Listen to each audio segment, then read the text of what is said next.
Começamos agora mais um episódio do Curta Ficção, um podcast de literatura que cabe no seu tempo. Eu sou o Thiago Lee. Eu sou a Jana Bianchi. E hoje vamos tentar descobrir, será que boas ideias geram bons livros?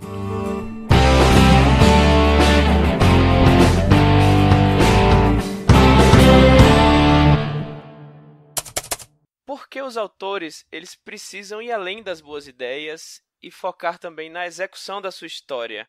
Bom, então, para falar sobre isso, acho que é legal falar um pouquinho de uma organização, assim, do que forma uma história, que é a organização, o funil de foco de ideia, premissa e plot, tudo isso amarrado pela execução dessa escrita, pela escrita que é a execução dessa história, né?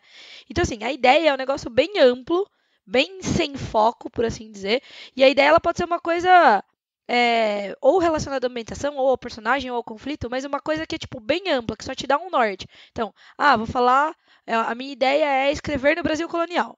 A minha ideia é escrever sobre um dinossauro detetive, né? Então, essas são as ideias. Só que a gente precisa lembrar que, assim, essa ideia ela vai poder virar N premissas, e cada premissa vai poder virar N plots. A premissa seria o primeiro passo dentro do foco, né? Que é, mais ou menos, o conflito que você vai contar dentro daquela ideia. Então, um dinossauro detetive que vai descobrir que o filho dele sumiu e ele quer ir atrás do filho dele. Já quero ler essa história. Já quero ler. E essa premissa, ou outras premissas dentro de uma mesma ideia, vão poder virar um plot, que é assim, como aquilo vai se desenvolver, que é um pouco do nosso outline, ou da escaleta e tal. Então, eu acho que assim, os autores precisam ir além das boas ideias, porque boas ideias não devidamente afuniladas em uma premissa legal e, posteriormente, em um plot legal, este plot, amarrado com uma boa execução, que a gente vai falar um pouquinho mais pra frente, não necessariamente vai gerar um bom livro. Ele pode ser uma ideia ótima, que vai gerar um livro mediano ou um livro ruim, assim como uma ideia não tão boa, se ela desenvolvida dessa maneira certinha, pode gerar um livro mais legal. Não, com certeza. Eu acho que essa ideia de premissa, plot, realmente tem que ser respeitada, tem que ser entendida, pelo menos, para que a gente possa transformar uma ideia numa boa premissa e então num bom plot. O que é que, na verdade, torna uma história boa, né? O que é que faz com que a história seja agradável para o leitor? Será que é só uma boa ideia? Será que é só um bom plot? Né? Não tem mais elementos aí no meio do caminho? Eu acho que são vários elementos, assim, cada lugar que você vai parar para ler sobre escrita criativa, sobre criação e ideias, a gente acaba achando uma coisa diferente sobre o que é uma boa ideia, uma boa história. Mas, então, assim, a gente pode citar, por exemplo, você vai falando aí que você lembrar, mas personagens que são suficientemente profundos ou tridimensionais, né? Então, não são aqueles personagens bag of bones, né? Ou aqueles personagens de papelão. Um bom world building, por exemplo. Então, assim, faz parte, você consegue contar uma história boa quando você está permeado por um bom world building. Então, mas eu acho que o que é mais importante numa boa história é um bom conflito. É um bom problema para ser resolvido. Eu acho que isso, na verdade, é uma unanimidade de todo mundo que começa a estudar a escrita, né, narrativa e tal, é que conflito é meio que o core, né, o principal da sua história. Claro, se for uma narrativa de ficção, né, uma prosa. Claro. E principalmente às vezes você tem até um personagem não muito profundo, você tem um mundo não muito bem descrito, mas se você tem um bom conflito, uma boa relação entre os personagens, né, como eles se relacionam, isso acaba atraindo o leitor para sua história. Mesmo que sua ideia seja muito ruim, sei lá, qual seja sua ideia, seja que um mundo onde todo mundo use camisa verde. Né? Então, nossa, que grande ideia, o mundo onde todo mundo usa camisa verde.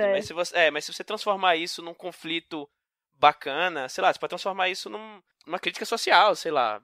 Se de repente você coloca um personagem que de repente ele acorda com uma camiseta vermelha e, tipo, ele resolve revolucionar o negócio. Vermelha não, pra não... sei lá, né? Tipo, vai que daqui a pouco a gente... Né? Tipo, cor de burro quando foge, né? Apedrejado. É uma camiseta preta, por exemplo. Ou então, um outro conflito, um personagem que é daltônico, sei lá, tipo, ele não entende. Caraca, a gente acabou de transformar um mundo com pessoas que só usam camisa verde numa história. Exato. Viu só como nem boa ideia não é tudo na história. A ideia não foi tão boa, mas a gente tá aqui jogando premissas bem marromeno, né? Mas assim, bem desenvolvido, isso pode, se você criar um conflito bem legal ali, e aí depois de falar o que a gente já falou, né, de personagens profundos, ambientação, a própria prosa, né, como você vai desenvolver isso, o formato da história, vai ser em carta, vai ser, sei lá, narrativa normal, vai poder sim. virar uma boa história. Mas, inclusive, uma coisa que eu venho pensando bastante é que, tipo, o que é uma boa ideia, né? Porque, querendo ou não, a gente sempre pensa numa ideia e daí a gente Sim. expande. Mas uma coisa que eu sempre venho pensando é que boas ideias, na verdade, são ideias que dão potencial para uma boa história, né? Para uma boa premissa. Então, se você pensa numa ideia que logo de cara, sei lá, putz, isso aqui vai, né, vai explodir mentes, né? Isso é uma boa ideia, mas isso é só o seu primeiro passo. Sim, É, exato. Isso. E essas boas ideias que logo de cara já trazem uma identificação legal, o bom dela é que elas são fáceis de se vender para o público. Então, se você fala que, putz, tem uma história aqui, a gente vai falar um pouco mais na frente, mas já dando spoiler, caraca, eu pensei numa história aqui sobre guerreiros medievais que lutam em cima de dinossauros. Putz, genial. Genial. Pô, Quero essa história, né? Quero essa história. Imagina você lutar, tipo, você em cima de um Velociraptor e um cara no T-Rex, sabe? Pô, genial. Sim. Mas isso não é o suficiente, imagino eu, para vender a sua história para um editor, vender a sua história para uma editora, para alguém da área, né? Alguém que tá, alguém treinado para, né, transformar histórias em livros, por exemplo. Eu acho que é um pouco a máxima, sabe, de boas intenções o inferno tá cheio. É mais ou menos, de boas ideias o mercado tá cheio, né? Mas os editores, eles têm essa missão de ouvir você, através, lá nos Estados Unidos eles têm muita prática do pitching, né? Que é quando você vai e apresenta pro editor, ou editor, ou para um agente, né? Você apresenta a sua ideia, você chega pro editor ou pro agente, né? E apresenta a sua premissa de uma maneira muito rápida, dando bastante, o máximo de informações que você puder sobre a ambientação, sobre o personagem, sobre o conflito. A partir desse pitching, esses editores e agentes se interessam ou não por saber mais sobre a sua história, por saber inclusive o plot, ler alguma amostra e tal. Mas como você disse, isso é diferente de você vender para o público uma ideia. Quem aqui nunca leu a ideia de alguém do tipo, postagem no Facebook, pessoal, tive uma ideia aqui, vou escrever um livro onde as pessoas usam camisetas verdes. E aí todo mundo fica louco lá e vai lá e comenta, nossa, quero essa história, quero essa história, quero essa história, entendeu? É bem fácil convencer para uma história. Acho que também a gente pode, para ilustrar um pouco essa ideia, as premissas, acho que a gente pode tentar ilustrar isso com livros famosos que a gente, provavelmente, muitos de vocês já devem ter lido. E o primeiro deles que eu trago aqui pra gente discutir é O Nome do Vento, de Patrick Rothfuss, que é um dos livros de fantasia, alta fantasia, que tá bombando, né, atual, nesses últimos anos. É um livro muito bom, né, já li, amo, sou fã. Mas, sim, somos fãs. Mas, como todo bom fã, a gente também destrói o livro onde ele tem que ser destruído. E eu vou te falar agora, pra quem já leu o livro, né, eu vou falar agora qual é a premissa do livro, que é o seguinte. O Nome do Vento conta a história de um garoto órfão com poderes que tem sua família assassinada por bruxos malignos, e então ele vai para uma escola de magia treinar seus poderes mágicos. Alguém já viu isso em outro lugar? Quase não, né? Quase não. Então, é uma premissa batida. É uma premissa que a gente já viu em todo lugar. Com Harry Potter e depois de Harry Potter também. Luke Skywalker, né? Luke Skywalker exatamente. Garoto órfão, família assassinada, bruxos malignos, vai poderes mágicos e escola de magia. É o plot básico da fantasia para jovens, né, do século XX e século XXI. Mas o Patrick Rothfuss, ele é um safado que escreve primorosamente bem. E ele escreve de uma forma tão sensacional que, se você parar pra pensar, um livro nada mais é do que uma palavra atrás da outra. Então, você tem que se preocupar com as palavras que você está colocando lá. Não importa se você tem um roteiro magnífico que todo mundo vai olhar e falar, putz, seu roteiro está muito bem estruturado, os atos aqui estão colocados certinho, você tem a quantidade de personagens exata. Mas se suas palavras no livro não funcionarem, desculpe, mas seu livro não vai funcionar. E é o que o Patrick Rothfuss sabe fazer, que é encadear palavras em frases em parágrafos e fazer você sentir o que o personagem está sentindo, mesmo a premissa dele sendo bastante batida. Então, fora que assim, a gente vê capítulo a capítulo, ele tendo que arrumar dinheiro para sobreviver, ele tendo que convencer um professor que ele, sei lá, que não deu nota para ele e tal. Então ele tem pequenos conflitozinhos que vão adicionando nessa premissa bem, né, porquinha, e tornando uma história bem interessante, assim. Exatamente. Esse é o clássico exemplo da ideia mais ou menos, premissa também meio assim, mas um pouco melhor se você for levar em consideração os detalhes específicos. Um plot vai um pouco sim, melhorzinho. Isso, mas a execução fantástica. Primorosa. Uhum. Isso.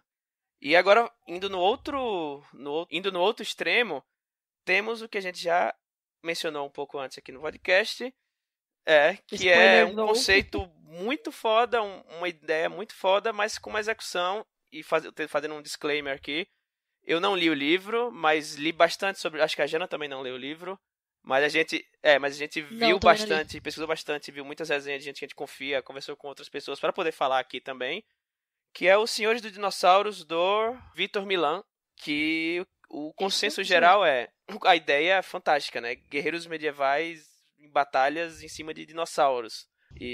Mas assim, o que o pessoal fala é que a execução não é boa. Mas o que quer dizer com isso? Personagens não muito profundos, tramas que não fazem muito sentido. Cenas de batalhas que não acabam. Que, assim, no começo você ouviu falar dos dinossauros, tal, mó legal, é isso que você tá lá pra ver e tal.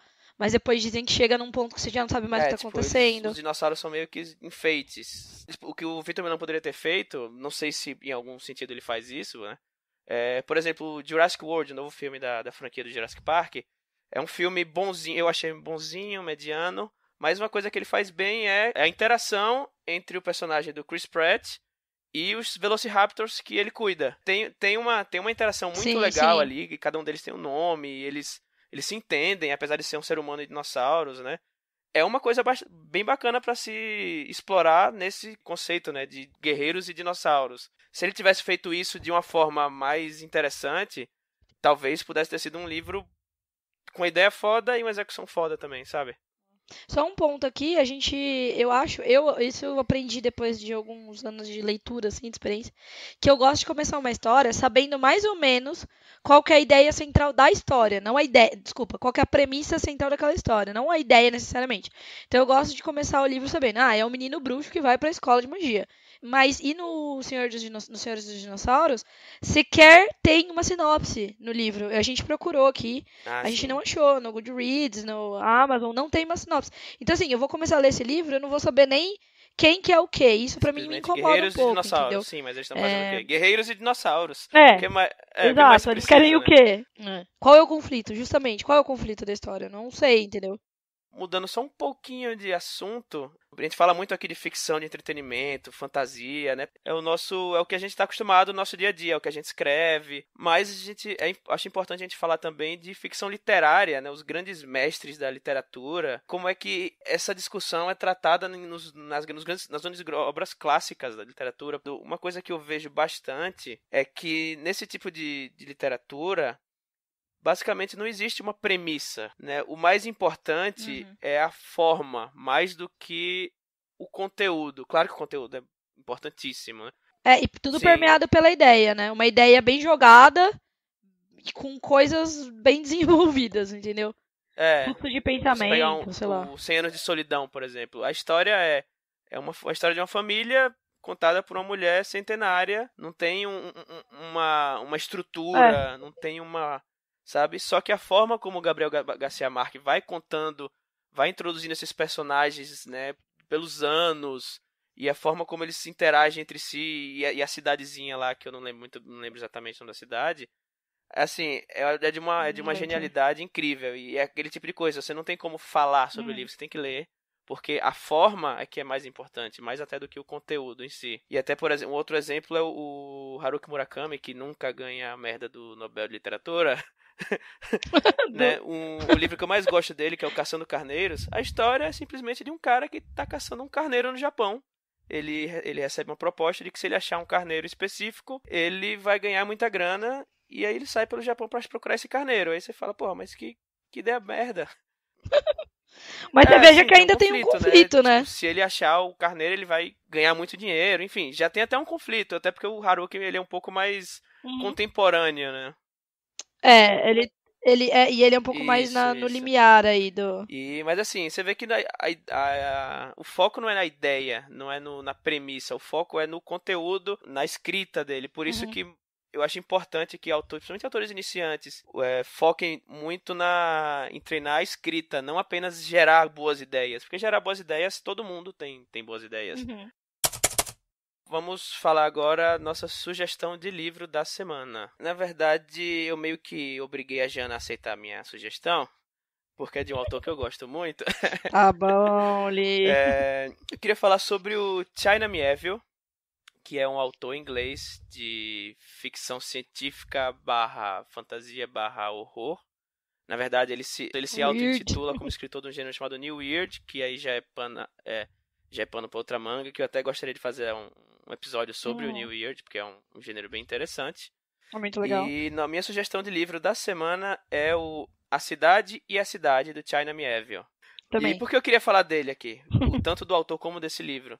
Eu acho um pouco difícil, nós como autores jovens que escrevemos e lemos muita ficção de gênero, tentar falar sobre algum autor clássico que escreve ficção literária, porque, assim, eu acho que é importante a gente tentar trazer para cá histórias de ficção que estão nesse limiar da ficção de gênero e da ficção literária, porque eu acho que esse tipo de leitura ele nos ajuda a treinar nosso repertório. Se eu for ler um Machado de Assis, se eu for ler um Rubem Fonseca, for ler um Garcia Marques, se for ler um Borges, eu sei que eu nunca vou ser que nem esse cara, porque eles são gênios e assim, eles nasceram com essa genialidade, não sei de onde vem a genialidade deles e eu sei que eu não sou um gênio. Mas autores como, por exemplo, China Miéville, eu acho que a genialidade dele não está na forma genial como ele escreve, mas na maneira como ele percebe a sociedade e transpõe isso para a prosa dele. Uhum. Né?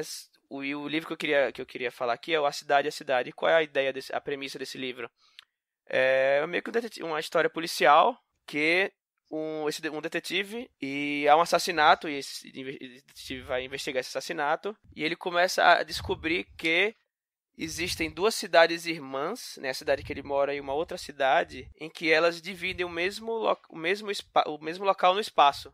O mesmo espaço-tempo, né? As duas cidades estão localizadas no mesmo local ao mesmo tempo. Ou seja, eu tô aqui numa rua e tem outras pessoas em outra cidade que estão no mesmo local que eu, só que eu não consigo vê-las e vice-versa. E aí ele faz toda uma discussão, né? Né? Nem que ele não consegue ver, né? As pessoas são treinadas para não enxergar as... Isso. Para desver a outra cidade. E aí que ele faz essa discussão política dele, até porque o cara é foda, ele é formado em ciências políticas, ele nem lembra exatamente qual universidade, mas o cara é foda. Exato. E aí ele tem esse conhecimento deles, né, sobre política, ele quer fazer essa discussão, mas ao invés de ele escrever um livro sobre política, o que ele faz? Ele pega essa premissa que é bem interessante, né? É até meio tabu, né? A pessoa começa a ver outra cidade, é meio que tipo, não posso ver porque eu vou ser preso, sabe? E aí ele faz essa discussão dele sobre tipo o que é a realidade, o que a gente vê realmente é o que e o que a gente se força a não ver. O que é apresentado pra gente é realmente o que existe e tal.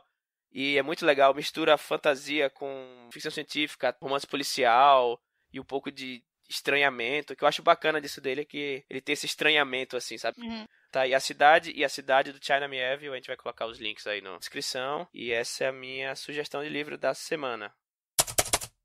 Como é que a gente executa uma ideia de forma eficiente? Digamos que a gente tem uma ideia, vamos usar a nossa ideia das camisas verdes, né? O mundo onde as pessoas só têm camisa verde. Como é que a gente pode executar essa ideia de forma eficiente? Bom, então a primeira coisa é a gente tem que encontrar essa premissa, né? Vamos partir do princípio já que a gente tem uma premissa legal. E aí eu acho que a primeira coisa é meio clichê, tá? Vou falar aqui, mas eu descobri que isso funciona mesmo, que é o seguinte: se você tá, primeira coisa é que sempre faça alguma coisa acontecer na história. É óbvio que você introduzir o mundo e você falar sobre como é ter as camisas verdes e nananana, e entrar na mente do personagem sobre aquilo é interessante. Mas é muito importante que coisas estejam acontecendo o tempo todo. Existe uma dicasinha que a gente vê aí pra todo canto quando a gente tá falando sobre escrita criativa, criação e tal, que é assim: quando a sua história estiver entrando num vale de empolgação, assim, né? Ou seja, numa baixa, uma depressão, insira um novo conflitozinho ali. Então, o cara tá lá, tipo, com a camisa verde dele, aí, de repente, ele toma um banho de tinta, sei lá eu. E daí, tipo, não necessariamente precisa interferir direto. No meio da rua e ninguém... E aí ninguém pode ver Isso, isso. ninguém pode ver ele. Exato. E coisas interessantes, né? Se você tá escrevendo e tá chato, é um bom indicativo de que provavelmente vai estar chato pra Uhum. quem tá lendo também, né? Então, claro que vão ter momentos mais, né, planos e tal, alguns momentos de explicação que você vai ter que dar, ok? Mas essa eu acho que é uma dica legal que funciona pra todos os Sim, isso já nos momentos. leva ao como é que a ideia pode ser mal executada, né? E aí foi o que a gente falou, às vezes ela não é bem trabalhada, às vezes a ideia, né, tipo, a ideia que você tem quando tá tomando banho, normalmente ela não é a melhor ideia do mundo, ela tem que ser trabalhada, você tem que questionar, Uhum. peraí, mas será que faz sentido isso que eu pensei? Será que faz sentido todo mundo ter camisa verde, mas e os daltônicos, sabe? E sei lá, quem Uhum, não uhum. tem um braço, né? Como é que vai ser a manga da camisa, né? E sei lá, tá, tudo, digamos que você já trabalhou sua ideia e tal, e aí você vai escrever, isso aí vai depender, obviamente, de escritor para escritor, você tem que conseguir manter a atenção do leitor, né? Você não pode simplesmente, sei lá, você tem que tomar cuidado para que você não falte com coerência na sua história, né? Que você não tenha personagens que são Uhum. movidos pela história, né? Às vezes personagens inúteis no sentido de coitados, né? Não querendo desprezar nenhum personagem. Mas assim, se aquele personagem não adiciona nada, por mais que ele seja um personagem muito legal, então assim, muda, sabe? Tira aquele personagem, aquele conceito que você achou legal nele, coloque em um outro personagem que já é relevante na trama. Tipo, aquele negócio de pensar num casting, né? Tipo, tô fazendo um filme aqui, eu preciso de mais uma pessoa para fazer para falar esta frase de efeito. Não, coloca outra pessoa falando. Eu acho que, tipo, isso é interessante também, porque senão parece que você tá querendo popular um mundo, o que é legal, né? Em alguns sentidos eu acho que você tem que ter algumas coisas meio que de background, assim. Mas às vezes pode ser demais, entendeu? Pode tirar a Sim, atenção da sim. história. Tanto os personagens não podem, né, estar sobrando na narrativa, como também eles não podem estar sendo movidos pela narrativa, né? Eu acho que a pior coisa que tem é quando você Sim. percebe que o escritor tá, né, tipo, mexendo os pauzinhos ali para que o personagem, putz, eu preciso que fulano esteja na loja de camiseta às 2 da tarde. Ah, então eu vou colocar ele pra sair de casa mais cedo. Putz, mas ele é um cara preguiçoso, ele nunca sairia de casa cedo. Ah, mas foda-se, ele precisa estar lá. Tipo, não, sabe? Tipo, o seu Uhum. personagem, ele não pode ser movido por sua vontade de continuar a história.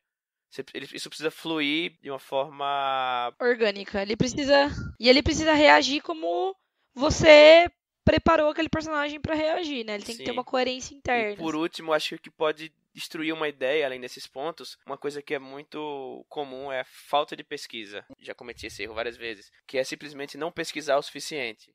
Às vezes você quer construir uma história, você tem uma ideia muito legal que se passa no futuro ou no passado, e aí você acaba colocando sei lá, você faz uma história que se passa em 1300 e tanto, e você coloca um personagem que tem um telefone. Aí você, porra, mas peraí, 1300 já existia telefone, sabe? Uhum. Exato. Uma Sim, incoerência, né? Não deixa de ser uma incoerência, um isso. anacronismo que é um tipo É. de incoerência, né?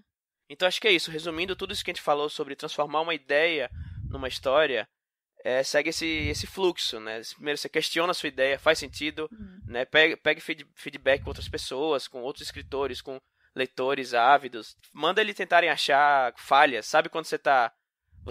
Para quem joga RPG vai saber muito bem isso. O cara que é o mestre, né? Tem um sistema lá tal. E aí vem um personagem, olha, vem um jogador, cria esse personagem aqui, eu achei essa brecha aqui, ele pode soltar 20 bolas de fogo por turno. Pede pros seus amigos tentarem achar falha na sua ideia, né, tentar achar incoerência no que você está escrevendo, né? Pergunte, putz, será que essa ambientação é a melhor ambientação para minha ideia? Será que se fosse no futuro próximo não faria mais sentido? Né? E você vai conseguir isso evoluindo a sua ideia, conseguindo feedback de outras pessoas, pensando fora da caixa, tipo, se você realmente, eu sou muito fã de fantasia medieval, então essa minha ideia, eu quero que ela seja colocada nessa história medieval. Será que ela não seria melhor em outra ambientação, com outros personagens, né? Combine coisas, elementos, experimente, reescreva, né? Teste sua ideia, Uhum. pesquise. É, Pire, né? acho que Basicamente. a gente sempre tem aquele momento do eureka, né? Que você tá indo dormir, você, Uhum. putz, tive aquela ideia que envolve dinossauros e camisetas verdes. E eu tenho que contar essa história pro mundo. E peraí, calma. Respira fundo. Anota. E amanhã você. Anota, Vai vai dormir. dormir. No outro dia você continua e. É um processo lento, a gente tem que ter paciência, a gente tem que deixar a ansiedade. Não pode deixar a ansiedade Uhum. vencer a gente. Mais algum comentário final sobre ideias e processos antes de a gente ir pro jabás? Não, eu acho que é isso, assim, não se deslumbre pela sua ideia. Por mais legal que ela seja, claro que tenha confiança na sua ideia, obviamente, né? Mas foi o que você falou, tenha paciência, desenvolva, porque assim, não tem nada mais chato do que uma ideia mal aproveitada, que assim, você vai se arrepender pelo resto da vida, porque em algum momento você vai pensar, você vai ter seu eureka, e se de repente você já lançou aquele livro dos dinossauros com as camisas verdes, ambientada em Miami, ou sei lá, em Los Angeles. E, tipo, depois fala, nossa, cara, ia ficar tão legal em São Paulo, por exemplo. Já era, você não vai escrever de novo. Ou, sim, vai ficar no mínimo esquisito, né? Então, não se deslumbre pra não estragar a ideia, né? E, tipo, e aí faz exatamente esse processo mais racional que a gente conversou. E que ideias são meio passionais, assim. Infelizmente estamos terminando o nosso episódio de número 2 e vamos para o jabá. Para quem não sabe, né, nós temos um site chamado Pacotão Literário, que nós vendemos e-books de autores nacionais a partir de R$1. Se você é autor nacional, inclusive, manda um e-mail para contato@pacotãoliterário.com.br. Se você quer mandar alguma dúvida, sugestão para o podcast, também manda e-mail para esse mesmo e-mail que eu falei. E eu acho que quando esse podcast sair, já vai ter começado o Pacotão Literário de número 4, cujo tema é Aventuras no Brasil, que tem 8 autores e autoras fantásticos, todos nacionais, escrevendo sobre aventuras. E tem terror, tem fantasia, tem de tudo, ambientadas no Brasil, na Bahia, em São Paulo, né, na Floresta Amazônica, em todos os lugares. Então é bacana, gente. Entre no site pacotãoliterário.com.br. E para quem quiser seguir meus trabalhos, tem um conto novo meu na Amazon chamado Cyber Solitude, é de ficção científica, tá R$2,99 baratinho. Então é só entrar lá na amazon.com.br e procurar Cyber Solitude. E é bacaninha, é pequeno, é legal, a galera gosta. E já na sua vez. Bom, meu jabazinho aqui, primeiro, Lobo de Rua sai em nova versão, provavelmente esse mês ainda, ou entra em pré-venda, provavelmente esse mês ainda. Então, a capa nova saiu, vocês podem entrar lá no Facebook da Dame Blanche, editora Dame Blanche, ou no meu mesmo, Janaína Bianchi Pin. Aproveitando, Black Friday está aí, provavelmente já vai ter passado, não, vai estar próximo, né, quando for sair o podcast. Sombras entrou na promoção de Black Friday da Amazon. Sombras é uma noveleta que também é estrelada por lobisomens. Não sei se é estrelada, protagonizada por lobisomens. Imaginei agora tipo Calçada da Fama com lobisomens. E também tem o Tito, que é um dos protagonistas do Lobo de Rua, R$1,99 lá na Amazon. E um outro jabá terceiro aqui, não nosso, mas de um projeto que a gente apoia muito. Já saiu a Trasgo número 12, revista Trasgo. Quem não conhece, por favor, vá conhecer. Faça um favor a gente vai deixar aqui os links. Faça um favor a si mesmo, a fantasia nacional, fantasia e ficção, né? A Trasgo 12, especificamente, é uma edição especial que foi organizada pela Clara Madrigano. E ela só traz contos... Minha nova chefe, só traz contos e ilustrações de mulheres. Então é uma edição das minas. Então passem lá porque tá bem legal mesmo. A gente vai colocar todos os links aí na descrição do post. E vamos nos despedindo. Muito obrigado, gente, por acompanhar a gente até aqui, por aguentar a nossa chatice. Qualquer sugestão, manda e-mail pra gente, Facebook, Sinal de Fumaça. Quer dizer, Sinal de Fumaça não, que a gente não vai ver. Mas contatem a gente quer saber o que vocês estão achando dos episódios. E com certeza seu feedback vai ser importante. Obrigado, Jana, por estar aqui me aturar durante... Obrigada, Ali. Imagina. E bom, é isso. Tchau, galera. Até a próxima. Tchau. E fui.